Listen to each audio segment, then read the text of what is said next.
Reforço de Sousa no Vasco teve o aval da Crefisa. Já o Vasco, se não liberar aquele empréstimo de 150 milhões de reais, corre enorme risco de nem ter mais reforços. Mercado, bastidores, finanças e muito mais. Fala aí pessoal, sou Jorge Nicola, bem-vindos a mais um vídeo do canal, sempre bom ter vocês por aqui. Sem perder tempo, pedir para deixar like, se inscrever no canal e ativar as notificações antes das notícias. Tem reforço no Vasco da Gama com aval da Crefisa. Santiago Sousa, comprado por 7 milhões e meio de dólares junto ao Racing. Dá para dizer que o negócio só aconteceu graças ao respaldo, ao aval financeiro da Crefisa.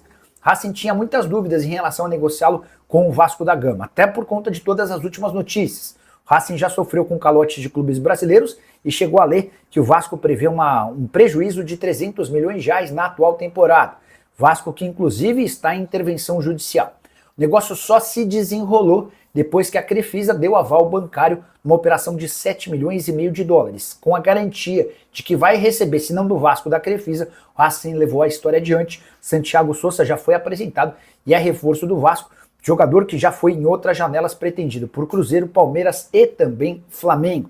Com a lembrança de que a Crefisa já havia emprestado no ano passado 80 milhões de reais ao Vasco, nessa temporada foram 40 milhões de reais emprestados pelo Marcos Lamáquia. O filho do dono da Crefisa também está tentando colocar mais 150 milhões de reais no Cruz Maltino, e essa grana é super importante para que o Vasco consiga pagar salários, direitos de imagem, luvas e além de uma série de outras pendências emergenciais. E o Vasco informa, se não houver a liberação dos 150 milhões de reais emprestados por Marcos Lamáquia, a tendência é que o clube não tenha mais reforços daqui até o fim da janela de inscrições, prevista para fechar em 11 de setembro.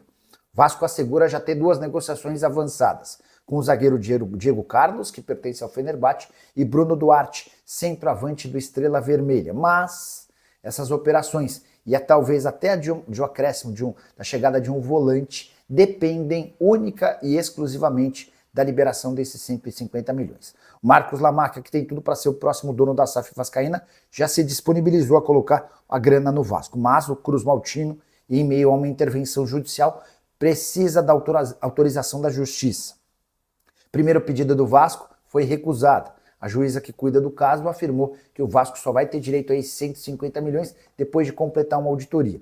Nos últimos dias dessa semana, o Vasco fez um novo pedido e ouviu outro não. Inclusive, nessa segunda negativa, a juíza afirmou que o Vasco tem gastado muito mal o seu dinheiro, lembrando de um empréstimo feito recentemente de 40 milhões de reais que acabou em questão de dias. Por sua vez, o Pedrinho se defende, afirmando que essa entrada de 150 milhões de reais não é apenas para reforços, e sim para pagamentos de dívidas emergentes, com atletas, funcionários e também fornecedores. Sem a grana, o Vasco corre um enorme risco de ter dificuldades financeiras pesadas daqui até o fim da temporada, isso em meio a 3 competições, com o Vasco ameaçadíssimo de rebaixamento no Campeonato Brasileiro e ainda vivo nas quartas de final da Sul-Americana e da Copa do Brasil. Só para completar o noticiário do Vasco, registrar que o Cruz Maltino não conseguiu mesmo a liberação do Maracanã para jogar contra o Vitória. Fluminense e Flamengo, administradores do estádio, recusaram a pedida, alegando que o gramado do Maracanã precisa ser melhor cuidado. Vasco foi à Justiça e aguarda uma posição dos tribunais. E o Vasco entrou com um recurso na Justiça, tudo para tentar reaver ou ter o mais rápido possível um empréstimo de 150 milhões de reais que Marcos Lamáquia colocou à disposição. Vale a lembrança de que nos últimos dias a Justiça rejeitou o repasse desse dinheiro. O Vasco está numa intervenção judicial e precisava dessa autorização. O Vasco entende que essa decisão, que limita até 5 milhões e 900 mil reais novos empréstimos até a apresentação de uma auditoria, é ilegal. O Vasco promete fazer essa auditoria, mas quer os 150 milhões de reais. O presidente Pedrinho deu uma entrevista afirmando que essa grana não é fundamental para contratar reforços, mas sim para pagar salários de atletas, funcionários e fornecedores, e que só uma parte dessa grana deve ser utilizada na contratação de jogadores. E o Vasco da Gama está mais perto de contratar Bruno Duarte, centroavante brasileiro de 30 anos de idade que joga no Estrela Vermelha. Se depender do centroavante, o negócio vai acontecer. Cruz Maltino já fez uma oferta de 1,5 milhão de euros, o Estrela Vermelha agora aguarda por uma resposta à oferta de 9 milhões de reais. O Bruno vê nessa oportunidade de jogar no Vasco a grande chance de fazer sucesso no futebol brasileiro. Ele havia surgido no Palmeiras, teve uma passagem boa pela Portuguesa antes de jogar no exterior.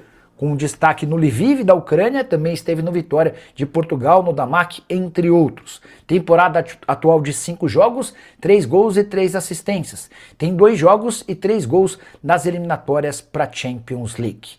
Bruno Duarte quer jogar no Vasco. Resta agora que os clubes se acertem.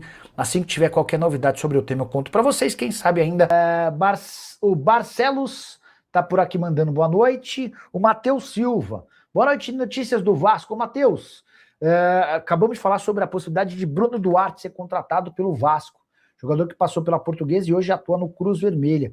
Deixa eu até ver aqui que a pessoa da Lusa me mandou no áudio. Quer ver, ó?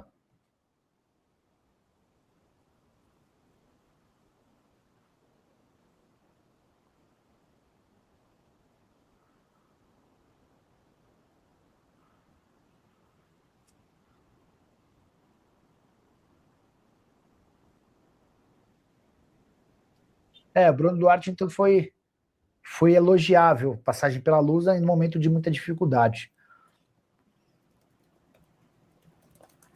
Peraí, foi pro Al Jazeera, passou por exames, mas ainda está conversando com outros clubes. Vamos lá, deixa eu ver se tem alguma outra atualização para vocês por aqui. Viu a matéria do Gilmar Ferreira, onde o Flamengo adiantou verbas, aumentou a dívida e os conselheiros vão abrir processo contra o BAP. Essa perseguição ao Vasco é cortina de fumaça. Caraca, não tô sabendo disso não, mas vou atrás disso, isso é bem relevante, né? Vale a lembrança de que o BAP já havia, nesse ano, postergado o pagamento para os empresários, acordo que já tinha feito com os empresários, ele decidiu que só vai pagar os empresários no ano que vem, alegando que tem outras contas para pagar. A Rosa Marques, é verdade que o Pogba quer jogar no Brasil? Vamos lá explicar essa história. Foi o pessoal da ESPN o primeiro a falar que o nome dele tem sido oferecido, sugerido a clubes de futebol no Brasil. Vamos falar o português claro? Hoje, o Pogba não tem mais mercado na Europa. O cara jogou 2 temporadas 2 jogos na temporada 23-24, pegou 4 anos de gancho, esse gancho foi reduzido para 18 meses, ele cumpriu esse 1 ano e meio de suspensão, fechou com o Mônaco, jogou só 6 partidas e já foi dispensado, porque não conseguia ter intensidade. O futebol europeu já percebeu que o Pogba aos 33 anos de idade não serve mais. O que estão fazendo? Estão oferecendo o Pogba para mercados alternativos, Estados Unidos, Arábia Saudita e futebol brasileiro. O salário nem é o maior dos problemas. Ele ganhava no Mônaco 1.900.000 reais por mês. Tem pelo menos uns 10 jogadores no Brasil que ganham mais do que esse 1.900.000. O problema é gastar uma baita grana por um jogador que você não tem a mínima ideia se vai ou não ser útil dentro de campo, tá bom? Jonatas Honório, boa noite, Nicola. Como é que tá o empréstimo do Vasco? Foi reprovado pela Justiça. O Vasco pediu... O Vasco tinha um acordo com o Marcos Lamáquia para um empréstimo de 150 milhões de reais, naquele formato DIP, né? Que é próprio para empresas que estão, para empresas e instituições que estão com recuperação judicial. Só que a intervenção judicial recusou esse empréstimo, pedindo que seja feita uma auditoria. O Vasco já deu entrada nesse pedido e a auditoria, assim que concretizada, vai permitir ou não a realização desse empréstimo.